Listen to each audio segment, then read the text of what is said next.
এই এমন একটি ভালো মানুষকে আমাদের মাঝে উপহার দিয়েছেন, আমাদের মাঝে মনোনয়ন দিয়েছেন, যাকে আমরা সুযোগ থেকে সবসময় পাবো, যাকে আমরা ইলেকশনে আগেও পাবো, ইলেকশনের পরেও পাবো।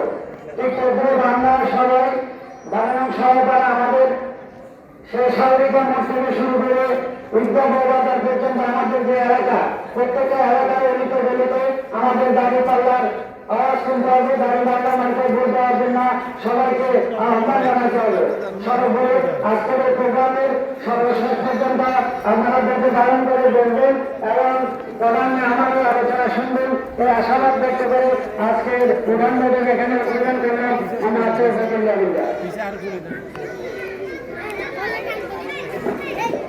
আলহামদুলিল্লাহ মাধ্যমে আমরা আমাদের সামনে শুভেচ্ছা বক্তব্য রাখবেন আমাদের সাংগঠনিক আলোচনা সভাপতি সাবেক ছাত্র নেতা অ্যাডভোকেট সোহেল হুদাবাই শুভেচ্ছা বক্তব্য রাখার জন্য বলছেন।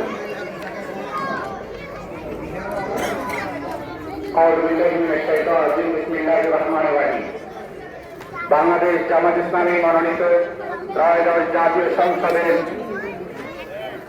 এমপি প্রার্থী আমাদের সকলের প্রিয় অধ্যক্ষ শামসুজ্জামান আলী ভাইয়ের আজকের নির্মাণ বৈঠকের সম্মানিত সভাপতি এবং অতিথিবৃন্দ এবং উপস্থিত শ্রোতা বন্ধনী, আসসালামু আলাইকুম ওয়া রাহমাতুল্লাহি ওয়া বারাকাতুহু। সর্বপ্রথম আমরা মহান আল্লাহর নিকট শুকরিয়া জ্ঞাপন করি, আলহামদুলিল্লাহ। সেই সাথে রাসূল পাক সাল্লাল্লাহু আলাইহি ওয়াসাল্লামকে স্মরণ করে বলি সাল্লাল্লাহু আলাইহি ওয়াসাল্লাম। সেই সাথে স্মরণ করছে সে সকল মসজিদ মুজাহিদদেরকে, বিশেষ করে প্রফেসর গোলাম আজম সহ যে সকল ব্যক্তিবর্গ বাংলাদেশের ইসলাম প্রতিষ্ঠায় যে জীবনের সর্বস্ব ত্যাগ করার মধ্য দিয়ে আমাদের কাছে আয়োজন হয়ে আছে। প্রিয় ভাইরা, আমরা আজকে উপস্থিত হয়েছি ত্রয়োদশ জাতীয় সংসদ নির্বাচনের অধ্যক্ষ শামসুজ্জামান আলী ভাইয়ের পক্ষে প্রচারণা চালানোর জন্য। আপনারা জানেন আমরা মানুষ সেই হিসাবে আমাদের মৃত্যু হয়েছে, আমরা একটু আল্লাহ রাব্বুল আলামিনের কাছে ফিরে যেতে হবে। আল্লাহ রাব্বুল আলামিন কোরআনে একটা জায়গায় বলেছে, আর আমরা যখন মৃত্যু সংবাদ শুনি তখন বলি ইন্না লিল্লাহি ওয়া ইন্না ইলাইহি রাজিউন। মানে হচ্ছে আমরা আল্লাহর কাছ থেকে এসেছি, আমরা আল্লাহর কাছে ফিরে যাব। আর আল্লাহর কাছে যখন আমরা ফিরে যাব তখন আমরা আল্লাহ রাব্বুল আলামিনের কাছে সম্মানিত হতে হবে। আর এই কাজের অন্যতম একটি হচ্ছে আবার ভোটাধিকার। সেজন্য এই ভোটাধিকার কোথায় দেবেন? সৎ এবং যোগ্য লোকের কাছে নিতে হবে, লোককে দিতে হবে, নির্ধারণ করতে হবে এই ভোটের মধ্যে দিয়ে বাংলাদেশের জাতীয় সংসদের জন্য। আপনারা জানেন 2001 সালে যে জাতীয় সরকার নির্বাচিত হয়েছিলেন, সেখানে শিল্প মন্ত্রণালয়, কৃষি মন্ত্রণালয় এবং সমাজ কল্যাণ মন্ত্রণালয়ে আমরা যে সকল মন্ত্রীদেরকে বাংলাদেশ জামাত ইসলামীর পক্ষ থেকে দেওয়া হয়েছিল, তাদের বিরুদ্ধে দুর্নীতি এক বিন্দু পরিমাণ করতে পারেনি সরকার। সেটা ছিল সেই সময়ের উত্তরের সরকার, সেটা ছিল সকল জাতীয় সরকার, আওয়ামী লীগ সরকার।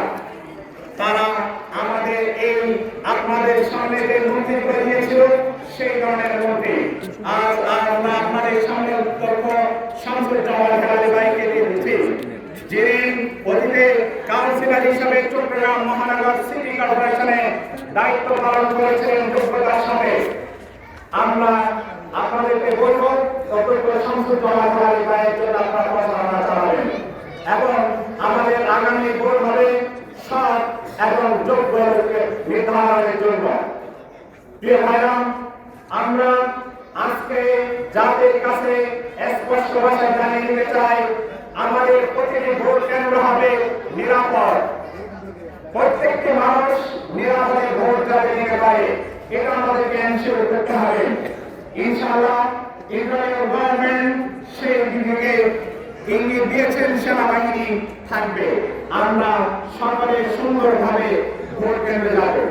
সেই সাথে আমি আমার কথা এখানে শেষ করব একটি ছোট্ট একটি কবিতা, যেটি বর্তমানে প্রচলিত হচ্ছে। জানিয়ে দাও অন্ধকার জগতের রাজাদের এই হাওয়ার দিক বদলাতে চলছে। আন্তরিক জানের এই শেষ রাতটাও দ্রুত কেটে যাবে। জিতবে এবার চাষা বসা, জিতবে মাঝে মাল্লা, সব লোকের শাসন হবে, জিতবে দাঁড়ি মাল্লা।